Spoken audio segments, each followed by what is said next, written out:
Hello. It's a Sunday, 24th of May. I don't know why I want to say May. It's actually March. Nonetheless, I've been reading through this the article, "The Mystery of the Immaculate Concussion." Then of course, I'm reading through piece by piece the defense ethics program, and then I looked up. So we're looking at let's see, just war theory. So that includes the Jus ad Bellum Convention. It's just ad Bellum, just in bello. So just ad Bellum is the right to war in Latin, and then this is from Quora.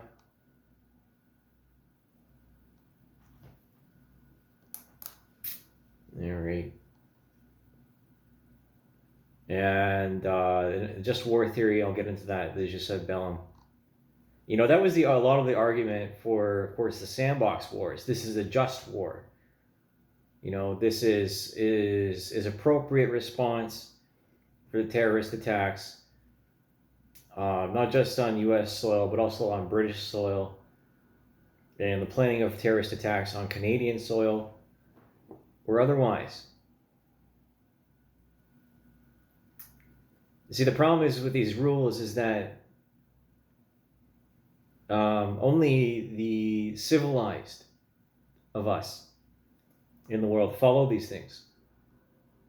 And, okay, so Mandatory Fund Day makes jokes about how Canada violates the Geneva Convention sometimes. Yeah, well, nobody's perfect, if there's anybody that hates war more than anybody else, it's my countrymen and countrywomen.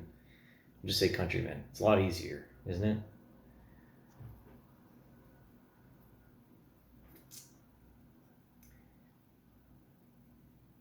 So what's the difference between just ad bellum and just in bello?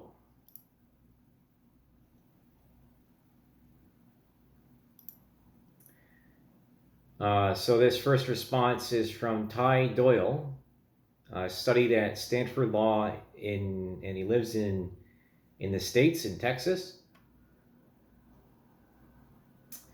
Jus ad bellum is right to war in Latin and are criteria in which war may be justifiable. So as I was going, I came about to this just by thinking about it. I didn't even know about these definitions or the terminology. Because with philosophy and logic, and then the ethos, the pathos, and the logos, the truth rises to the surface, and there's undeniable things about our existence as humanity and as consecutive civilizations that we've learned about ourselves that hasn't changed for thousands of years. Jus in bello is the law of waging war and refers to international law and customs regarding what cannot be done by parties at war. Jus ad bellum is sometimes considered part of jus in bello, but the former is pre-war and the latter regards conduct in the war itself. So what does the Geneva Convention cover?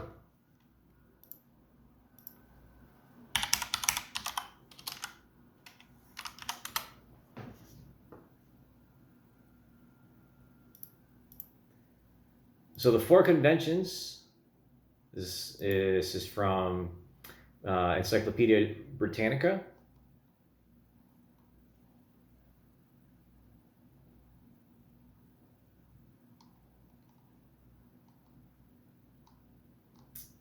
Let's see.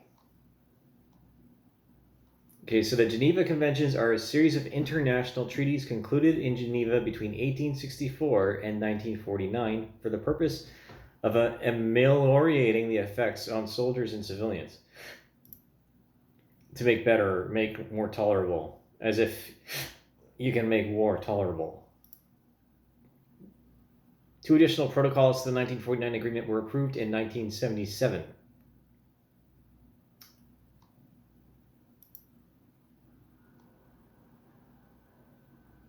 So, just looking at this map, well, other states do adhere.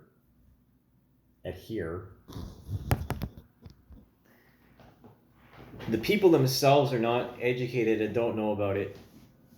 And if they did, they probably wouldn't care.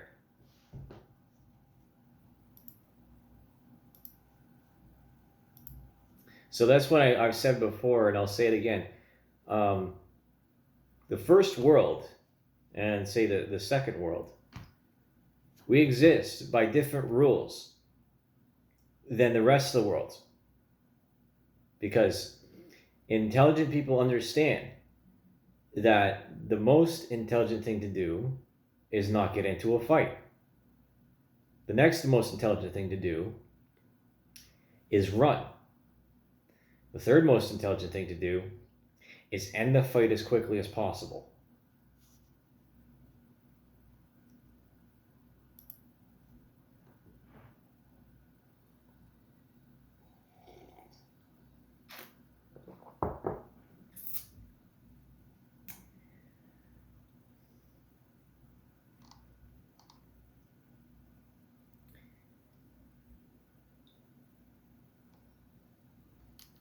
Okay. International Committee of the Red Cross. Obviously, the convention came into being because of the Red Cross.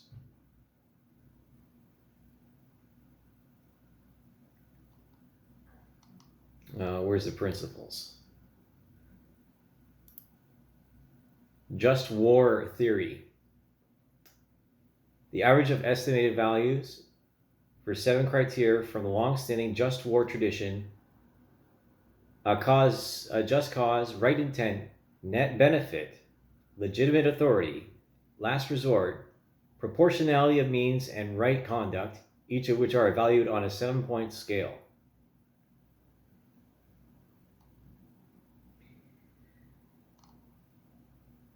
So what does the Geneva Convention cover as far as weapons?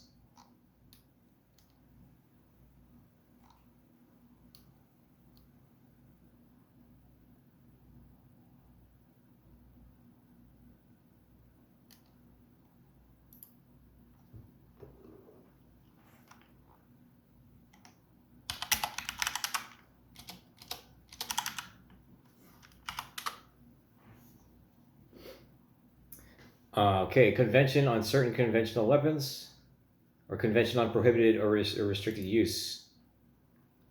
So this is a PDF. We'll save this. Legal info.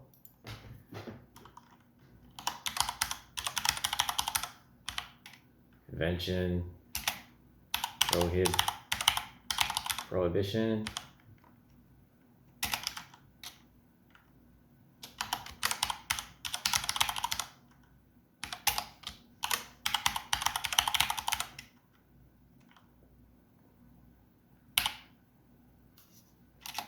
Hey now.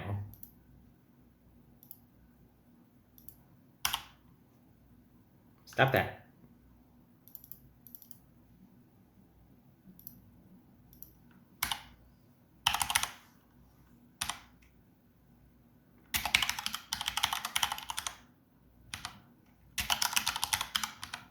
I've collected hundreds of bookmarks.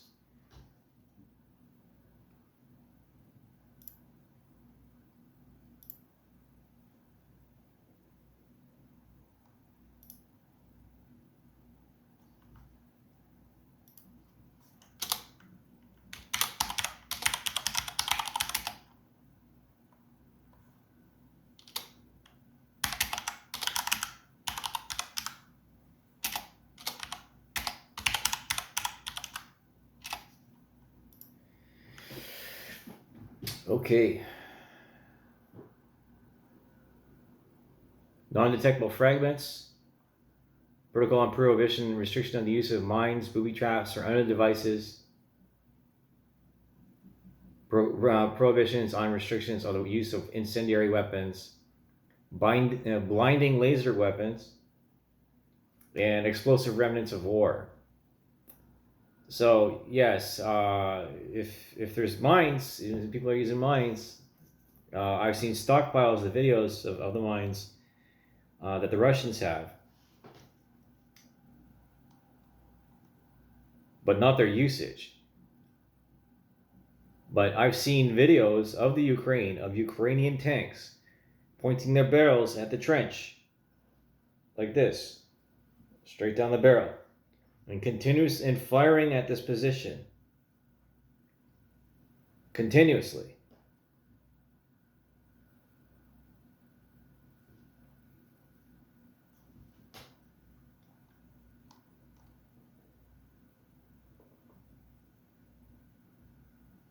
We live in such an age where we can't, the powers that be, as much as I love that terminology, cannot run from the internet. We are all accountable.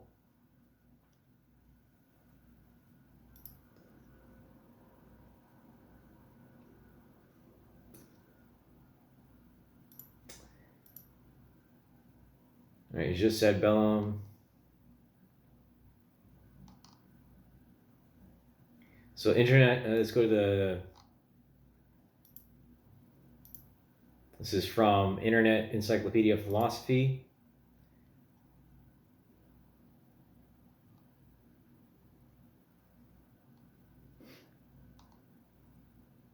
See, the thing is that if there's no rules, we wipe the entire planet out. Eventually, it's because it just turns into a war of attrition. And the weapons that we have now, especially direct energy weapons, like lasers or microwaves, the microwaves are not necessarily covered under the Geneva Convention. And neither is propaganda.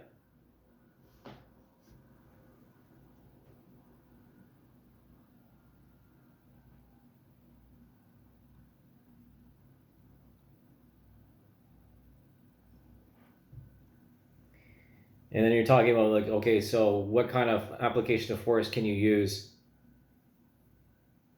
on sheep herders that don't even know about the Geneva Convention and don't care about the Geneva Convention in the first place? They just want to kill you.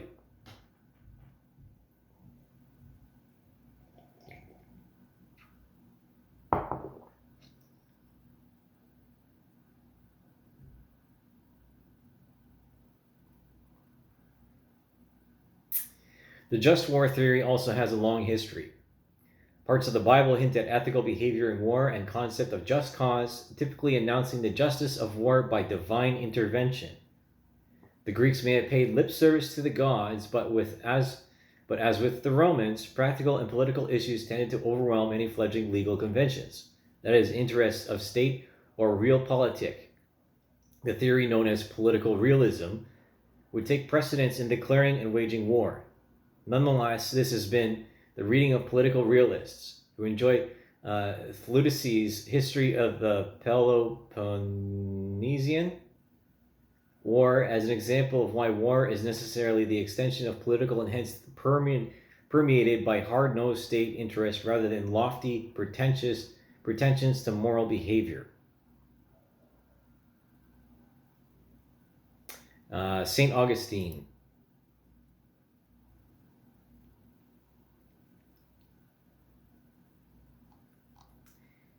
The just war. You see this, again, justifications, not reasons.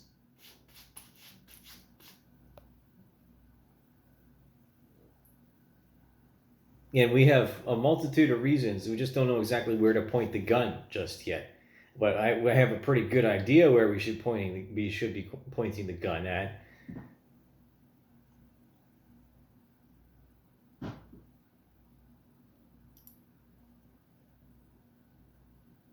And okay, so then the immaculate concussion. This is why I'm talking about the direct energy weapons, because let's see, this excerpt's about halfway down the article. On the other side of the world, the Soviets focused on the non-thermal applications of microwave radiation. A 1976 report, 1976, okay, compiled by the Pentagon's intelligence branch, the Defense Intelligence Agency, reviewed Soviet research on the topic. The report detailed Moscow's investigation of the effects of microwaves on the nervous system. Soviet and later Russian scientists found that exposing an animal's brain to microwaves changed that frequency at which neurons fired. Neurons also became suddenly out of sync with one another. Some brain cells in mice were found to have withered. Nerves became damaged. The radiation also showed the potential to disturb the sacrosanct blood-brain barrier, and according to the DIA, resulted in the alterations of brain function. The most common symptoms reported in humans have been exposed to microwaves for long periods of time sound familiar: headache, fatigue, perspiration, dizziness, insomnia, depression, anxiety, forgetfulness, and lack of concentration. So again, very similar to the symptoms of having concussion.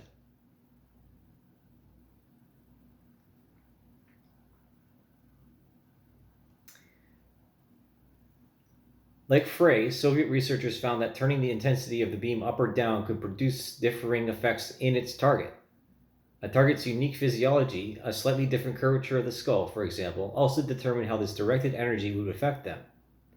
A weapon that created an ever-changing kaleidoscope of neurological symptoms would have a powerful psychological dimension. If everyone's symptoms are all slightly different, victims might question whether they'd all been exposed to the same thing or if they'd been hit at all.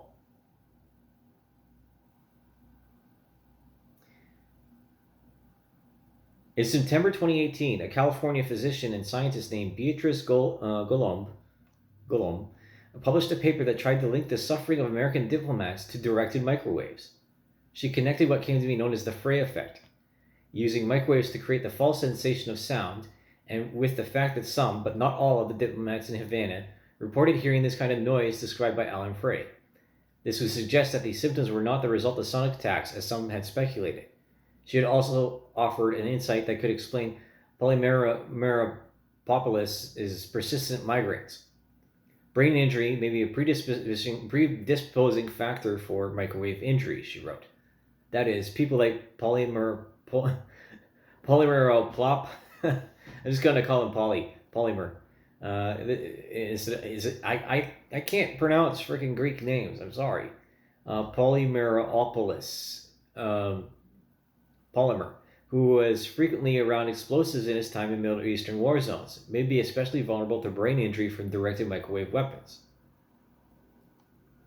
Again, this stuff is not covered under the Geneva Convention, so it's not considered an act of war.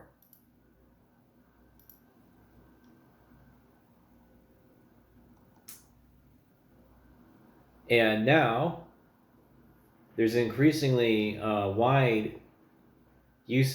usage and access to microwave guns, the anti-drone warfare.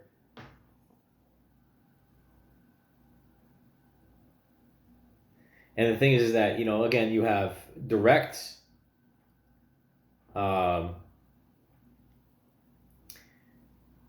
energy, right? And then you have indirect energy. Line of sight versus bouncing off the atmosphere. This is all part of the non-visible spectrum of energy. And it's part of this, electronic warfare.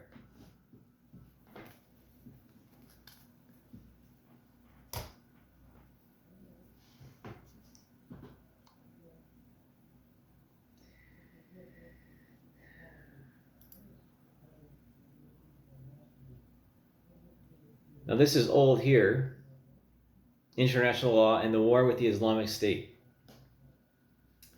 But it's not the Islamic State anymore.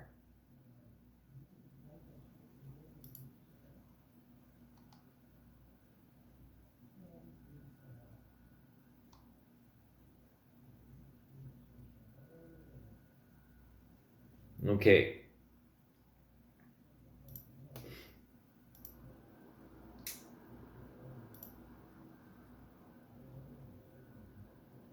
So like, okay, so 5 gigahertz is 5 gigahertz line of sight.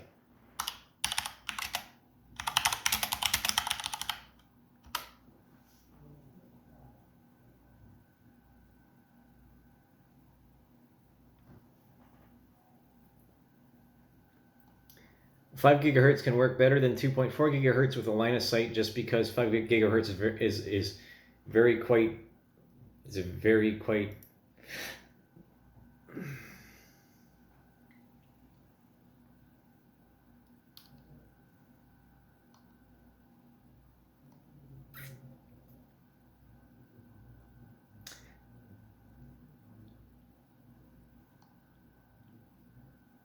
100 meters. 802.1 AC, 5 gigahertz Wi-Fi without jargon. You can see the access point, the range would be about 100 meters.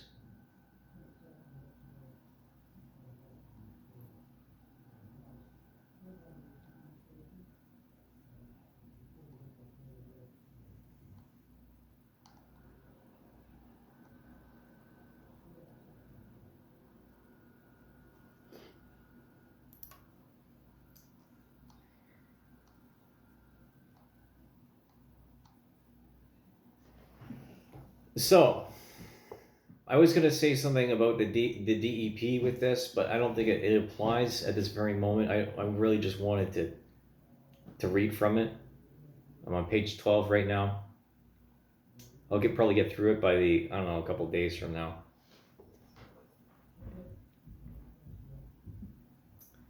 But the mention of the Universal Declaration of Human Rights, you know, when I was going crazy, I was getting paranoid. Well, not paranoid. I was really anxious.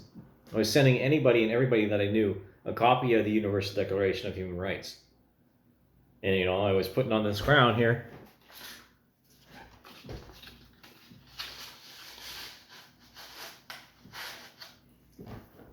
And saying I'm the king of the internet by divine right of kings.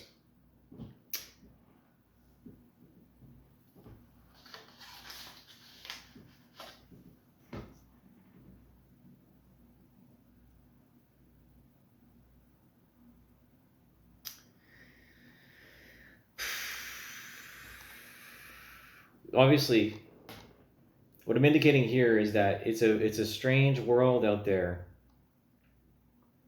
and conspiracy theories, you know, have a very high probability of being true.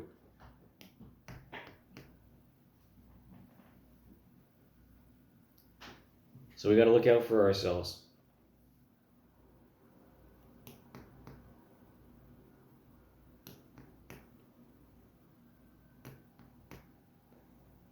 Names and dates. Names and dates. Names and dates.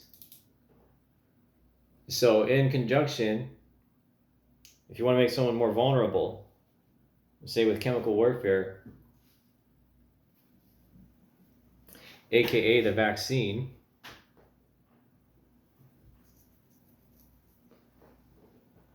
you could change the metal content or the mineral concentration within someone's body and then zap them from a tower. Because in Canada here, a lot of these towers, the transmitters were made by Huawei. And if you remember the whole thing with the Huawei CEO, was it? Or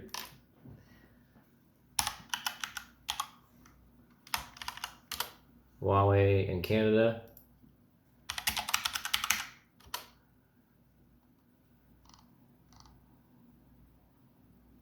Canada bans Chinese tech giant from 5G network, May 19th, 2022. That was a good idea. That was a very good idea.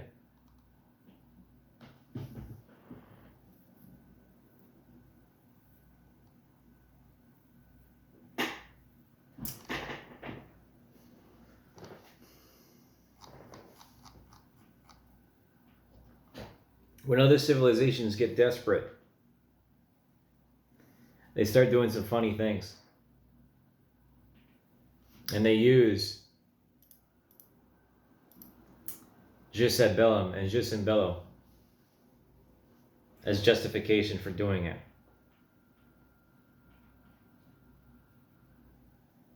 But we know better, don't we?